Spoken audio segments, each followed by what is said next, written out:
ملک پاکستان میں اس وقت لوگ انتہائی تکلیف کی حالت میں ہیں۔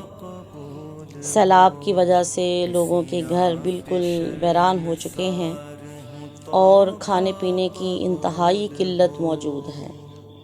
بیماریوں اور وباؤں کے پھوٹنے کا بھی اس وقت بہت زیادہ شدید خطرہ ہے۔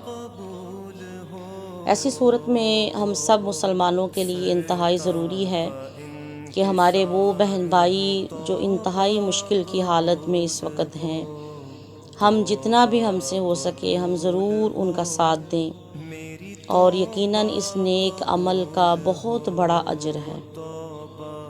رسول کریم صلی اللہ تعالیٰ علیہ وآلہ وسلم نے فرمایا، خیر الناس من ینفع الناس، لوگوں میں سے بہتر وہ ہے جو لوگوں کو نفع پہنچائے۔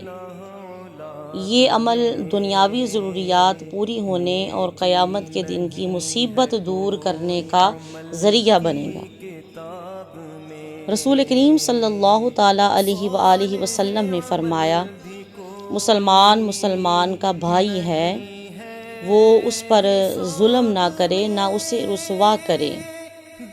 جو شخص اپنے بھائی کی ضرورت پوری کرنے میں مشغول رہتا ہے، اللہ سبحانہ و تعالیٰ اس کی ضرورت پوری کر دیتا ہے، اور جو شخص کسی مسلمان سے کوئی مصیبت دور کرتا ہے تو اللہ تعالیٰ قیامت کے دن اس کی مصیبتوں میں سے کوئی مصیبت دور فرمائے گا۔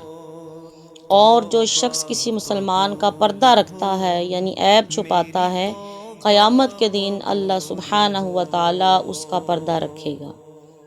اس طرح کی بہت زیادہ احادیث ہیں جن میں ایک مسلمان مصیبت زدہ کی مدد کرنے کا حکم دیا گیا ہے۔